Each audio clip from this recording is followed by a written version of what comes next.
Hari ikintu abantu benshi cyane batazi nyamara aricyo gituma kimwe mu biribwa bikomeye cyane ushobora kuba usanzwe urya kidatanga inyungu zose uko cyakagombye kuzitanga mu mubiri wawe. Niba rero usanzwe urya inyanya kenshi, waba uzirya muri salade, uzikatira ku ruhande rw'ifunguro cyangwa uzikoresha uteka isosi, uba usanzwe ukora ikintu cyiza cyane gifasha umubiri wawe. Ariko hari akantu gato cyane abantu benshi batajya bakora, kandi niko kagena niba ikintu cy'ingenzi cyane kiboneka mu nyanya kizagera koko mu mitsi itwara amaraso kugira ngo umubiri ugikoreshe neza uko bikwiye. Icyo kintu tugiye kuvuga gifitanye isano n'ikintu cyitwa nitric oxide. Mu kinyarwanda twavuga ko ari ikinyabutabire gisanzwe gikorerwa mu mubiri gifasha imitsi itwara amaraso mu kuguma ifunguye neza kandi yoroshye ku buryo amaraso atembera nta nkomyi. Ni kimwe mu bintu byizwe cyane n'abashakashatsi ku isi kubera akamaro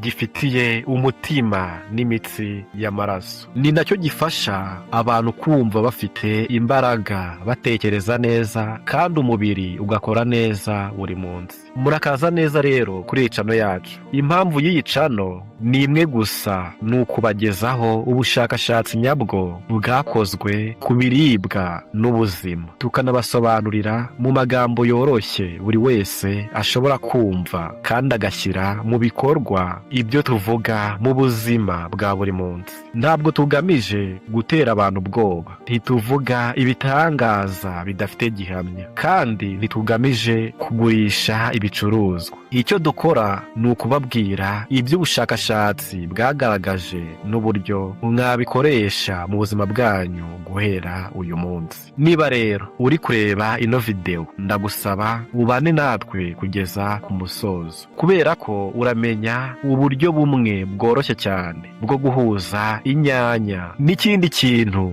ushobora kuba ufite mu gikoni ukaba usanzwe ugifite, ku buryo umubiri wawe ushobora kubona inyungu nyinshi kurushaho muri buri runyanya urya. Mukomeze rero mubane natwe kugeza ku iherezo, kuko ndabereka uburyo butatu bworoshye bwo kubikora. Hari n'uburyo bumwe bufasha cyane n'abantu badakunda kurya inyanya ari mbisi. Mu by'ukuri ubwo buryo bwa nyuma bushobora kuba ari bwo bufite akamaro kurusha ubundi bwose tugiye kuvugaho. Reka rero mbanze mbasobanurire ishingiro ry'ibi byose, kandi ndabivuga mu buryo bworoshye cyane. Muri uyu mwanya imbere mu mubiri wawe harimo cya kinyabutabire twavuze cyitwa nitric oxide. Ni ukuvuga ikinyabutabire gifasha imitsi itwara amaraso gukora neza. Tekereza umuyoboro wo kuvomeramo amazi woroshye kandi ufunguye neza. Iyo uwo muyoboro woroshye kandi nta kintu kiwufunga, amazi anyuramo neza nta kibazo na kimwe, nta gitutu kirimo,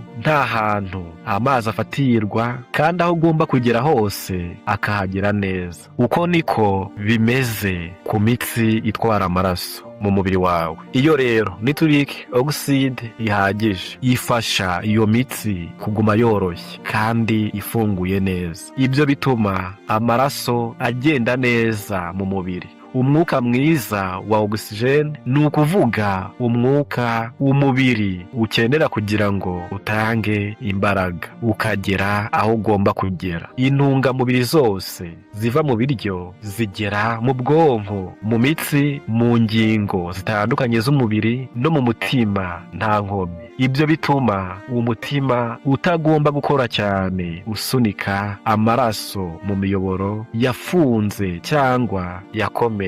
Iyo umuntu agenda akura mu myaka, umubiri utangira kugabanya buhoro buhoro ubushobozi bwo gukora nitric oxide. Ibi ntibibaho ako kanya cyangwa ngo biboneke vuba, bibaho buhoro buhoro ku buryo abantu benshi batabimenya. Abashakashatsi bavuga ko ari kimwe mu bintu bisanzwe bibaho uko imyaka igenda ishira. Ni nacyo gituma imbaraga umuntu yagiraga akiri muto, gutekereza neza cyangwa kugira umuvuduko w'amaraso umeze neza, bishobora kugenda bigabanuka uko agenda asaza. Impamvu imwe ni uko umubiri uba utakibyaza umusaruro uhagije cya kinyabutabire cyafashaga imitsi y'amaraso gukora neza. Ariko hano niho h'ingenzi cyane, kandi niyo mpamvu nyamukuru nakoze iyi video. Kuba umubiri wawe ugabanya gukora nitric oxide ntibivuze ko nta kindi wakora ngo uwufashe. Si nk'urumuri ruzimye burundu rukaba rutagishobora kwaka, ahubwo ubushobozi bwo gukora ikinyabutabire bushobora kongera gufashwa n'ibyo ukora buri munsi. Bushobora kongerwa bitewe no gukora imyitozo ngororamubiri, kuruhuka bihagije, ndetse cyane cyane n'ibiribwa urya. Mu biribwa byinshi byizwe cyane, kimwe mu bifite ubushakashatsi bwinshi ni icyo abantu bafite hafi ya bose mu rugo rwabo, yaba kiri ku meza cyangwa muri firigo. Icyo kintu ni inyanya. Mu nyanya harimo ikintu cyitwa lycopene. Iryo zina ni iry'icyongereza. Mu magambo yoroshye ni ikinyabutabire gisanzwe kiboneka mu bimera, kikaba aricyo gituma inyanya zeze zigira ibara ritukura ryiza. Ni kimwe mu bintu biri mu itsinda ry'ibinyabutabire bita carotenoids, ni ukuvuga ibintu bisanzwe biboneka mu mboga n'imbuto kandi bifasha umubiri mu buryo bwinshi. Lycopene ni kimwe mu bintu byizewe cyane ku isi kubera ubushobozi bwacyo bwo kurinda uturemangingo tw'umubiri kwangizwa n'ibintu bishobora kwangiza. Abashakashatsi bamaze imyaka myinshi biga uburyo iki kinyabutabire gikora, kandi ubushakashatsi bwinshi bwerekana ko gifasha cyane ubuzima bw'imitsi itwara amaraso. Ubushakashatsi bwashyizwe ahagaragara mu bitabo by'ubumenyi byizewe byerekanye ko lycopene ifasha igice cy'imbere cy'imitsi y'amaraso gukora neza. Twavuga ko ari akantu kameze nk'uruhu ruto cyane rutwikiriye imbere mu mitsi y'amaraso. Aho niho umubiri ukorera cya kinyabutabire cya nitric oxide. Iyo rero icyo gice cyangiritse cyangwa kigahura n'ibintu byinshi bishobora kugisenya buhoro buhoro, ubushobozi bwacyo bwo gukora nitric oxide buragabanuka. Ariko lycopene kubera ubushobozi bwayo bwo kurinda uturemangingo tw'umubiri, ishobora gufasha kugabanya ibyo byangiza no kurinda iyo mitsi y'amaraso igakomeza gukora neza. Ubushakashatsi bumwe bwerekanye ko lycopene yongera ubushobozi bwa nitric oxide gukora neza mu tunyangingo tw'imbere mu mitsi y'amaraso. Ubundi bushakashatsi bwakorewe ku bantu bwerekanye ko abantu bahoraga bafata lycopene bari bafite imikorere myiza y'imitsi yabo y'amaraso. Ibyo byapimwe hakoreshejwe uburyo bwihariye bwerekana niba imitsi ishobora kwaguka no kwifungura neza igihe amaraso anyuramo. Ibi si inkuru z'ibihuha cyangwa ibitekerezo bidafite gihamya, ni ibisubizo byaturutse mu bushakashatsi bwa nyabwo bwakorewe ku bantu no ku turemangingo tw'umubiri, bwerekana uburyo ikinyabutabire gikora mu mitsi y'amaraso. Ariko nubwo ibi byose bizwi, abantu benshi bahagararira aha gusa, bumva ko inyanya ari nziza ku buzima, ariko ntihagire ubabwira cya kintu kimwe cy'ingenzi cyane kigena niba umubiri wabo uzashobora koko gukoresha iby'inyanya zitanga. Ikintu rero ngiye kubabwira ubu nicyo gituma abantu benshi barya inyanya imyaka myinshi, nyamara umubiri wabo ntubashe kubona inyungu zose zishobora kuvamo. Impamvu ni uko lycopene, cya kinyabutabire twavuze kiboneka mu nyanya, ari ikintu bita fat soluble. Bisobanura ko ikinyabutabire gikenera ibinure byiza kugira ngo umubiri ubashe kukinyuriza mu mara ukakijyana mu maraso. Mu yandi magambo, ntikinyura neza mu mubiri iyo kiriwe cyonyine nta binure bigiherekeje. Reka mbisobanure mu buryo bworoshye cyane. Tekereza ufashe ikirahure kirimo amazi, hanyuma usukemo amavuta make. Nubwo wakoresha ikiyiko ukabivanga igihe kirekire, nyuma y'akanya gato ayo mavuta yongera kureremba hejuru, amazi akaguma hasi. Ntibyivanga ngo bibe ikintu kimwe. No mu mubiri rero niko bimeze ku bintu bimwe na bimwe biboneka mu mboga n'imbuto. Likopene yakozwe nuko kamere yayiremye kugira ngo ijyane n'ibinure, si amazi. Niyo mpamvu iyo uriye inyanya zonyine nta mavuta cyangwa ibinure byiza biri muri iryo funguro, umubiri wawe ugorwa cyane no gukuramo likopene ngo uyinjize mu maraso. Ibyo bivuze ko igice kinini kijya gusa umutuku kiba muri izo nyanya gishobora kunyura mu mara bikarangira gisohotse mu mubiri, umubiri utagikoresheje uko bikwiye. Mu yandi magambo, uba wariye inyanya ariko umubiri ntubashe kubona neza kimwe mu bintu by'ingenzi zari zifite. Iki si igitekerezo cy'umuntu cyangwa inkuru ivugwa gusa, ni kimwe mu bintu ubushakashatsi ku mirire bwagiye bwemeza inshuro nyinshi. Ubushakashatsi bwinshi bwakorewe ku bantu bwerekanye ko likopene yinjira mu maraso ku rugero rwo hejuru cyane iyi nyanya ziriwe ziri kumwe hamwe n'ibinure byiza. Mu bushakashatsi bumwe bwagenzuwe neza, abantu bahawe umutobe w'inyanya, hari abawufashe bawunywa wonyine, abandi bawunywa bawuvanze n'amavuta ya elayo, ariyo mavuta meza cyane bita extra virgin olive oil, bisobanuye amavuta ya elayo atunganyijwe mu buryo busanzwe atarakoreshejwe ku bushyuhe bwinshi cyangwa imiti, bityo akagumana intungamubiri nyinshi. Iby'ubushakashatsi bwabonye byari bishimishije cyane. Abanyoye umutobe w'inyanya bawuvanze n'amavuta ya elayo bagize likopene nyinshi cyane mu maraso kurusha abanyoye umutobe w'inyanya bakawunywa wonyine. Iryo tandukaniro ntiryari rito, ryari rinini ku buryo ryerekanaga ko uburyo urya inyanya bushobora guhindura cyane inyungu umubiri wawe uzibonamo. Niba rero usanzwe ufata uduce tw'inyanya ukaturya twonyine, cyangwa se ukazishyira muri salade idafite isosi cyangwa amavuta, cyangwa ukazirya nk'ifunguro rito hagati y'amafunguro nta kindi biherekeje, ukibaza impamvu utabona impinduka ku mubiri wawe, bishoboka cyane ko rero ari iyi mpamvu. Si uko inyanya atari nziza, ahubwo umubiri wawe ntubasha gukuramo neza cya kinyabutabire cya likopene kizirimo, bityo n'akamaro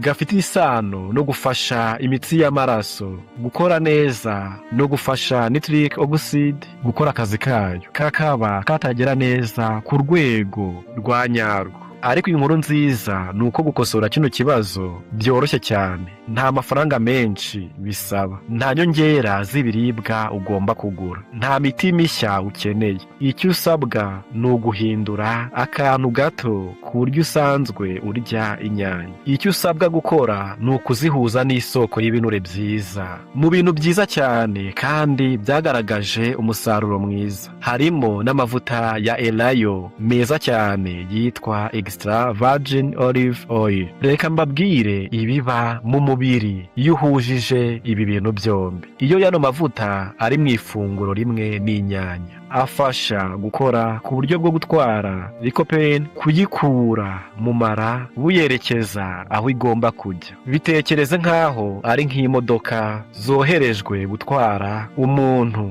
wari uhagaze ku muhanda. Iyo ayo mavuta adahari, likopene iba imeze nk'umuntu uhagaze ku ruhande rw'umuhanda, nta modoka ihari yo kumutwara. Umubiri ugorwa no kuyijyana mu maraso, ariko iyo ayo mavuta ahari afasha kuyitwara ikava mu mara ikinjira aho umubiri ushobora kuyikoresha, hanyuma ikagera mu maraso no ku mitsi y'amaraso. aho ishobora gukora akazi ubushakashatsi bwerekanye ko ishoboye gukora. Ariko saho gusa ayo mavuta agarukira. Amavuta ya elayo nayo ubwayo arimo ibindi binyabutabire byiza byitwa polyphenols, aribyo bisobanura ibintu bisanzwe biboneka mu bimera bifasha kurinda umubiri no kuwufasha gukora neza. Abashakashatsi bamaze imyaka myinshi biga polyphenols, kandi ubushakashatsi bwerekanye ko zifasha imitsi y'amaraso gukomeza gukora neza, ndetse zigafasha umubiri guhangana n'ibintu bishobora gutera uburwayi cyangwa kwangiza uturemangingo tw'imitsi y'amaraso. Ibyo bivuze ko iyo uriye inyanya hamwe n'amavuta ya elayo cyangwa se ya olive oil, uba utabonye gusa uburyo bwiza bwo gufasha lycopene kwinjira mu maraso, ahubwo ubu nabonye n'indi nkunga iva muri ayo mavuta ubwayo. Mu yandi magambo, uba uhuje ibintu bibiri bifasha umubiri mu buryo butandukanye, ariko byose bikorera hamwe mu gufasha ubuzima bw'imitsi y'amaraso. Ndashaka kandi kuba inyangamugayo kuri ibi. Iyi si imiti itanga ibisubizo ako kanya, kandi si uburyo bwo kuvura indwara. Ni akamenyero ko kurya neza gashingiye ku bushakashatsi bwerekana uko umubiri wakira intungamubiri ziboneka mu biribwa. Gukora ibi ngibi buri gihe bishobora gufasha ubuzima bwawe nk'igice cy'imirire myiza n'imibereho myiza muri rusange. Ntibigomba gusimbura inama cyangwa imiti muganga wawe yaguhaye, ariko ubushakashatsi buvuga ko ubu buryo burakomeye, bwakozwe kenshi kandi bwerekana ibisubizo bisa. Reka rero nguhe urugero rworoshye rwagufasha kubyumva neza. Tekereza abantu babiri bafite imyaka isa, bafite imirire isa, kandi bombi bakunda kurya inyanya buri gihe kuko bumvise ko ari nziza ku buzima. Umuntu wa mbere arya inyanya nk'uko yahoraga azirya zonyine, nta kindi kintu azerekeje. Undi muntu we atangira kujya azirya ashyiraho ikiyiko kimwe cyuzuye cy'amavuta ya elayo buri gihe ariye inyanya. Bombi bariye inyanya zingana, baziriye inshuro zingana kandi igihe kingana. Itandukaniro rimwe gusa hagati yabo n'ayo mavuta yongewemo. Dushingiye rero ku bushakashatsi bwagaragaje ku buryo lycopene yakirwa mu mubiri cyangwa se yakirwa n'umubiri, uwo muntu wa kabiri aba yinjije lycopene nyinshi cyane mu maraso kurusha uwa mbere. Ibyo bivuze ko byinshi muri ibyo bigera kuri rwa ruhu rwo mu mitsi y'amaraso twavuze mbere, rukabasha gukora neza no gufasha umubiri gukomeza gukora nitric oxide ku rugero rwiza. Aho niho ubutumwa nyamukuru bw'iyi video bushingiye. Si ukugusaba kurya inyanya nyinshi kurushaho,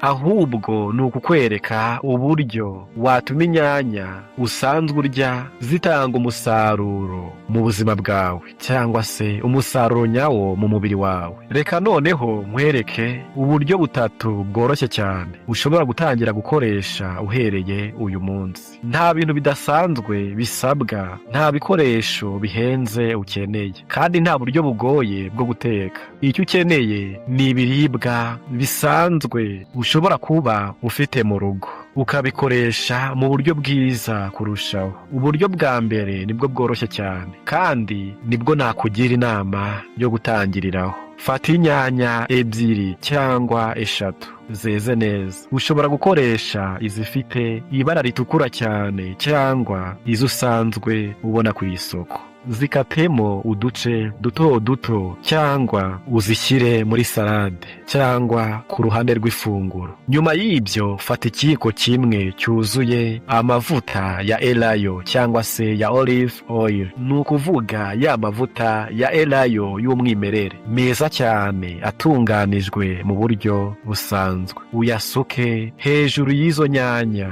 Nubishaka ushobora kongeraho akantu gato k'umunyu n'amababi mashya ya bazili. Bazili ni icyatsi gihumura neza, gikunze gukoreshwa mu guteka kugira ngo ibiryo birusheho kuryoha. Nyuma yo kubivanga, bitegereze iminota igera kuri 5 mbere yo kubirya. Ushobora kwibaza impamvu ugomba gutegereza iyo minota mike. Impamvu nuko ayo mavuta aba abonye umwanya wo kwisakaza neza ku nyanya zose, ku buryo kuva ku kurumwa bwa mbere likopene z'ibinure biba biri kumwe. Ibyo bifasha umubiri gutangira kubyakira neza kuva mu kanwa, bikomereza mu gifu no mu mara, aho intungamubiri zinjirira mu maraso. Ubu buryo ushobora kubukoresha hafi kuri buri funguro. Ushobora kuburya ku manywa, nimugoroba, cyangwa igihe cyose usanzwe urya inyanya. Niba ushaka ko biba akamenyero utazigera wibagirwa, huza ubu buryo n'ikintu usanzwe ukora buri munsi. Urugero, niba usanzwe ufata ifunguro rya nimugoroba igihe kimwe buri munsi, jya uhita utegura inyanya zawe muri ubwo buryo mbere yo gutangira kurya. Iyo ubihuje n'ikintu usanzwe umenyereye, biroroha cyane kubikomeza igihe kirekire utabanje kubitekerezaho buri munsi. Uburyo bwa kabiri bukwiye cyane abantu bakunda uburyohe bwinshi cyangwa abumva kurya inyanya zaciwe gusa bitabaryohera cyane. Fata rero inyanya uzikatemo uduce duto cyane kugeza zisa nk'uruvange rworoshye. Hanyuma wongeremo amavuta ya olive oil cyangwa se ya elayo. Nurangiza usukemo umutobe w'indimu nshya, wongeremo na tungurusumu nke zakaswe neza cyane. Hanyuma ushyiremo n'umunyu muke. Indimu ntabwo ari yo kongera uburyohe gusa, irimo ikinyabutabire kizwi nka vitamine C, ni ukuvuga vitamine ifasha umubiri mu buryo bwinshi. Abashakashatsi bagaragaje ko iyi vitamine iba mu ndimu ishobora gufasha imitsi y'amaraso gukora neza, kandi ikanafasha kurinda nitric oxide kugira ngo itangirika vuba mu mubiri. Tungurusumu nazo zifite ibindi binyabutabire bisanzwe bibamo, birimo ibintu byitwa sulfuric compounds, ni ukuvuga ibinyabutabire bisanzwe biboneka muri tungurusumu byizwe imyaka myinshi kubera uburyo bishobora gufasha ubuzima bw'umuntu n'imitsi y'amaraso. Iyo rero ibi byose bihujwe ukabihuza, uba ubonye uruvange rufite intungamubiri zitandukanye zifashanya. Ushobora kurushyira hejuru y'amafi yatetswe, ukaruvanga n'ibinyampeke bitetse nk'umuceri cyangwa ibindi usanzwe urya, cyangwa se uru ruvange ukarusiga ku mugati wuzuye intungamubiri. Ikindi cyiza ni uko runo ruvange rushobora kubikwa muri firigo kugeza ku minsi 2 rukimeze neza. Ibyo bivuze ko ushobora kurutegura rimwe hanyuma ukarukoresha mu mafunguro menshi atandukanye utiriwe utegura buri munsi. Ibyo bituma byorohera cyane abantu bafite akazi kenshi cyangwa batabona umwanya uhagije wo guteka buri gihe. Uburyo bwa gatatu ni bw'abantu badakunda kurya inyanya ari mbisi cyangwa abafite igifu kitihanganira inyanya zidatetse, kuko zishobora kubatera ubusharire cyangwa kutoroherwa mu nda. Ikindi gitangaje ni uko buno buryo ari bw'ubushakashatsi bwerekana ko bushobora gutuma umubiri wakira likopene kurushaho. Fata rero urunyanya rwose cyangwa urugabanyemo 2. Izo nyanya uzishyire mu isafuriya irimo amavuta ya olive oil, hanyuma uziteke ku muriro utari mwinshi, zireke zorohe buhoro buhoro kugeza zitangiye gushwanyagurika no guhinduka nk'isosi yijimye kandi yoroshye. Hari ikintu gishimishije cyane ubushakashatsi bwagaragaje ku bijyanye no gushyushya inyanya. Iyo zitetse buhoro, likopene irahinduka, ntabwo iba ikibaye mu buryo yari irimo igihe inyanya zari mbisi. Irahinduka ikagira ishusho ibikoresho umubiri ushobora kwakira no gukoresha mu buryo bworoshye kurushaho. Iyo rero iyo lycopene yahindutse ihujwe n'ibinure biva muri ayo mavuta ya elayo, umubiri ushobora kuyikuramo ku rwego rwo hejuru cyane. Niyo mpamvu abashakashatsi benshi bavuga ko inyanya zitetse buhoro hamwe n'amavuta ya elayo zishobora kuba ari bwo buryo bwiza cyane bwo gufasha umubiri kubona inyungu zose za lycopene. Nyuma rero yo kuziteka ushobora kongeramo umunyu muke ndetse n'ibyatsi bihumura neza nka thyme cyangwa se oregano. Ayo ni amazina y'ibyatsi bikoreshwa mu guteka kugira ngo ibiryo birusheho kuryoha no kugira impumuro nziza. Ushobora kandi gukoresha iyo sosi ku magi mu gitondo, ukayivanga mu mafunguro urya mu gitondo cyangwa se usanzwe uteka nimugoroba, cyangwa ukayirya ku mboga ziherekeza irindi funguro usanzwe urya. Uretse rero kuba iryoha cyane, ibinoroheye igifu kurusha kurya inyanya mbisi. Icyo nshaka ko wibuka muri ibi byose ni ubushobozi bw'umubiri wawe bwo gukora nitric oxide, cya kinyabutabire gifasha imitsi y'amaraso gukora neza. Si ikintu gihagarara burundu cyangwa gicika burundu uko umuntu agenda akura, ahubwo gishobora gufashwa n'ibyo urya buri munsi. Iyo ukoresheje rero ibiribwa bisanzwe mu buryo bukwiye kandi bushingiye ku by'ubushakashatsi bwerekanye, ushobora gufasha umubiri wawe buhoro buhoro kandi mu buryo burambye. Ibi si ibintu bitanga ibisubizo mu kanya gato, ahubwo ni akamenyero gato gashobora kugira uruhare rwiza ku buzima bwawe uko iminsi igenda ishira. Icyo nshaka ko usigarana nyuma yo kureba ino video ni iki ngiki: ubushobozi bw'umubiri wawe bwo gufasha nitric oxide, ni ukuvuga cya kinyabutabire gifasha imitsi y'amaraso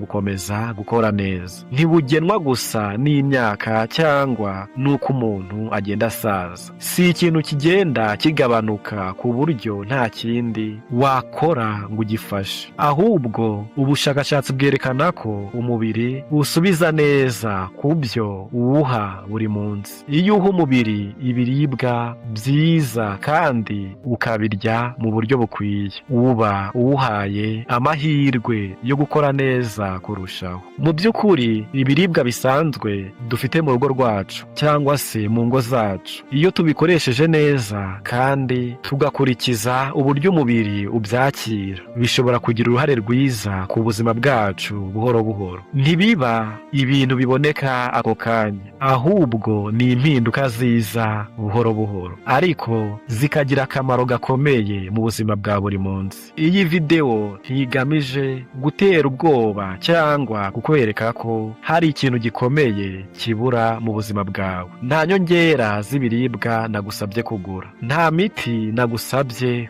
kunywa, kandi nta buryo bugoye nagusabye gukurikiza, ahubwo nagusabye guhindura akantu gato cyane ku buryo usanzwe urya inyanya, ukoresheje ikintu ushobora kuba ufite mu gikoni cyawe ukaba usanzwe ugifite. Akenshi iyo twumva bavuga ko ibiribwa runaka ari byiza ku buzima, dutekereza ko kubirya byonyine bihagije, ariko nk'uko twabibonye muri ino video, rimwe na rimwe uburyo ubirya nibwo bugena niba umubiri wawe uzabona koko inyungu zabyo. Inyanya ni urugero rwiza rw'ibi ngibi. Kuzirya zonyine si bibi, ariko kuzihuza n'amavuta ya elayo, ni ukuvuga amavuta meza cyane, bishobora gufasha umubiri wawe kwakira neza lycopene cyangwa cya kinyabutabire gifasha ubuzima bw'imitsi y'amaraso. Ndashaka kandi kukubwira ikintu cy'ingenzi